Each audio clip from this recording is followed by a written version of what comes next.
and gentlemen, I'm Marina Stefanova and I would like to welcome you to the studio of CSR AdviceBox. Together we are discussing all elements of sustainability and help you get prepared with a very smart solution to implement it into your everyday job. Today we are going to discuss a very important and interesting topic. It includes two keywords: sustainability and process management. We are going to answer, you know very well, the questions: what is it? Does it worth? How much does it cost? How long does it take? And how to implement it step by step. Please take a cup of strong coffee, put your headphones on, and let's start.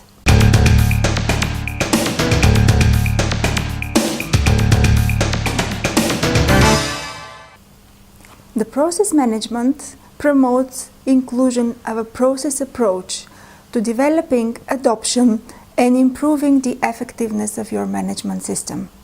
It enhances the inclusion and satisfaction of stakeholders by constantly engaging them, following their and answering their expectations.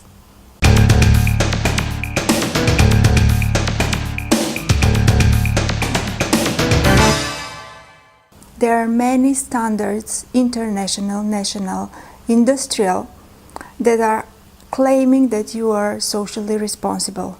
Most important and famous one includes the OECD guidelines for multinational enterprises, the UN Guiding Principles on Human Rights, ISO 26000 Guidance for Social Responsibility, of course, the United Nations Global Compact, IFC Performance Standards, SA 8000, AA 1000, UN Principles for Responsible Investment, and many others. There are also many eco-labels. If you start looking in Google, then you will see more than 100 coming only at one page. For consumer protection, for services, for customer relations, for eco-friendly products, for supply chain sustainability, all these kind of things. Now, my favorite practical question: how does the perfect management system look like? There are many recommendations, but let me start with this. First, it should reflect all your business activities. It should be adapted to your needs and then thought again in order to really focus on the material issues we were discussing in previous episodes. Second, it should cover most of the relevant CSR issues. It is not necessary to implement 4 or 5 systems in order to cover human rights or environmental protection or anti-corruption and transparency. Third, it should be relatively cheap. There is no reason where you can really put efforts on having auditing every 6 months, if it's possible to have one audit per year and then in longer periods. It is compatible with all other existing international standards. I know that most of the companies work in an international environment. This means that they are operating on many places in the world, and they really have to choose one which is compatible first to the national legislation and upgrade it, second to the international norms of legislation, and third, answering their needs. So please choose smartly. So does the perfect management system exist? The most significant breakthrough showed several years ago when the International Organization for Standardization launched ISO 26000 guidelines for social responsibility, referring to all kinds of organizations. It was developed through a multi-stakeholder process, meeting in 8 groups plenary sessions between 2005 and 2010, with additional committee meetings and consultations on email through the 5 years process. That is why ISO 26000 is a very, very basic standard. Maybe some of you would like to have it with stronger recommendations or other with lower requirements for adoption. but still it is really the basis for the whole world. It covers all kind of organizations, and it is very, very important to lead you through the sustainability process in your company. There is only one thing for ISO 26000 that is not that perfect, and this is that the standard is not certifiable. This means that you cannot ask for certification that you implement it properly in your everyday activities.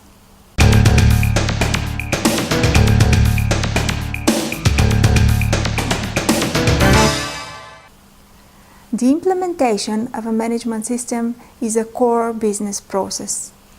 In order to make it work, what you need to start with is to recognize that social responsibility is an inevitable part of your core business. This means that your CEO has to declare it, he has to rethink it, he has to dedicate a person from the management steering board or board of directors and an internal group, working group, that is going to implement, develop, and follow all the things that you do in the field of CSR. After recognizing social responsibility as part of your core business, you have to determine a direction and put the social responsibility values of the company.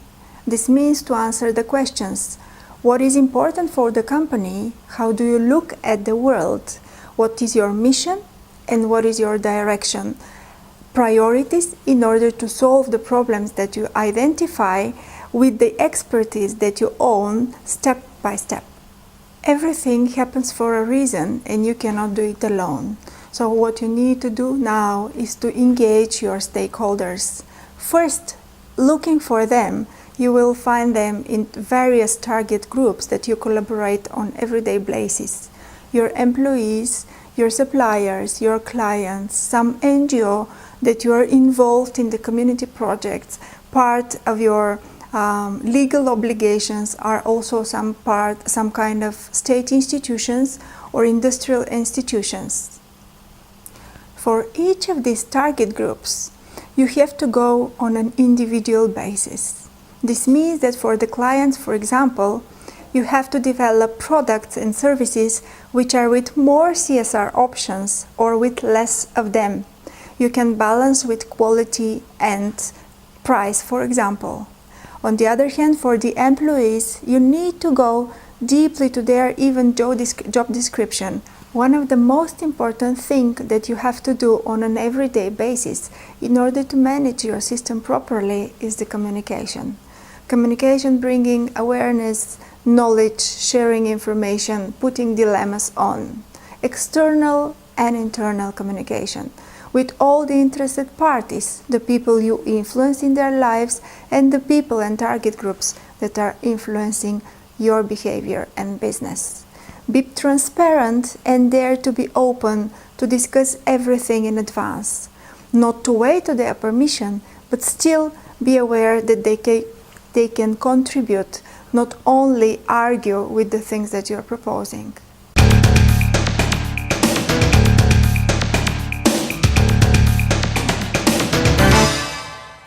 Finally, what you need is a certain amount of money. You know that every standard issued by the International Standardization Organization costs money.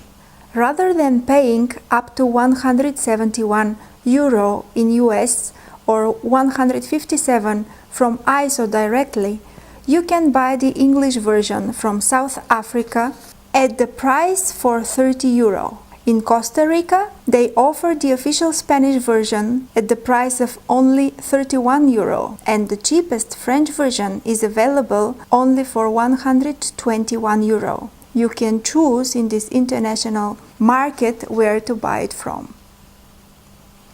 The price of the book itself is not the only money that you're going to spend on the implementation of ISO 26000.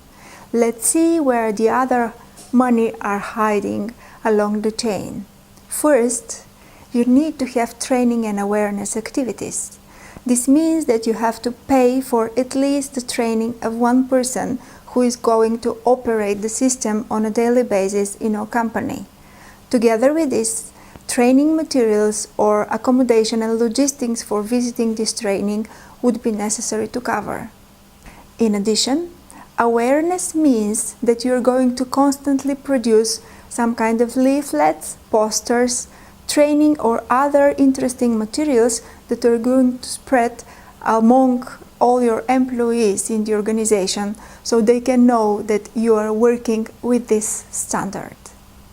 You know that your own staff shall be involved very strictly in this process.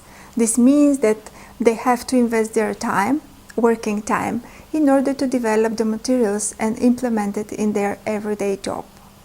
Of course, this time means money for you as an employer. Do not forget it.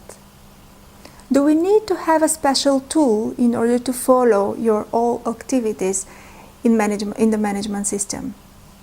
I prefer yes, but if it's possible for you to make everything on paper, like records or keeping notes from every meeting, then do it on hand. A very interesting question that's coming to me very often is, do we need an external consultant to hire in order to implement one of the standards in the field of sustainability? I don't know. You tell me. I would prefer to have at least one visit of such an external consultant and ask him or her all the questions that are coming up to our minds after we made our gap analysis and prepared all the vision, mission things that are coming to be the core of our strategy.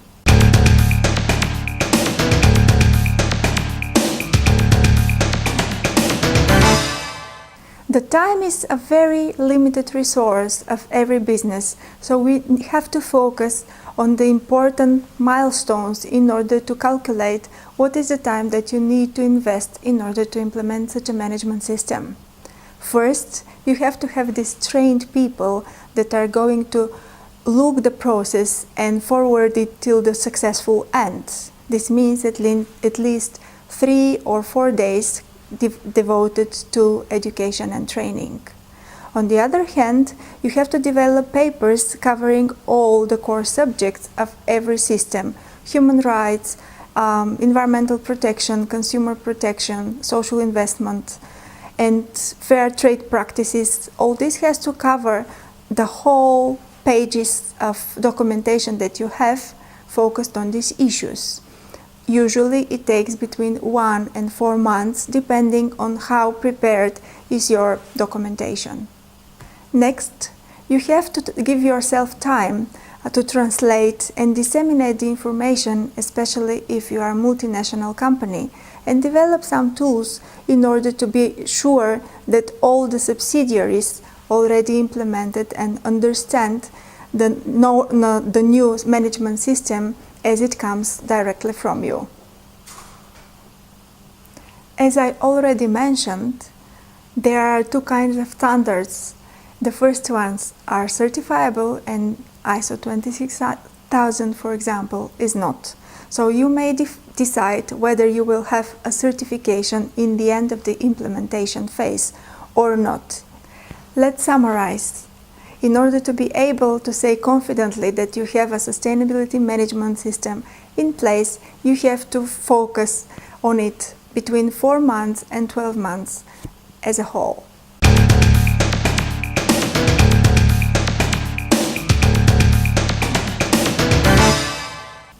Let me tell you why you should do these efforts.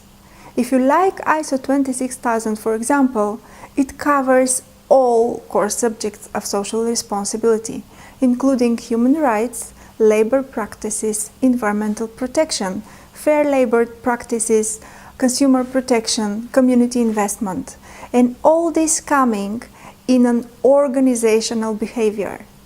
It provides you with the tools that are helping social responsibility to become, at operational level, a functional part of your business. They give you the papers, they give you the templates, they give you the processes, they give you the measurement and the KPIs, together with the direction and statement. It assists the consistency of the whole documentation and compliance that you have to perform at daily basis. with ILO standards, with international norms of behavior, with national legislation.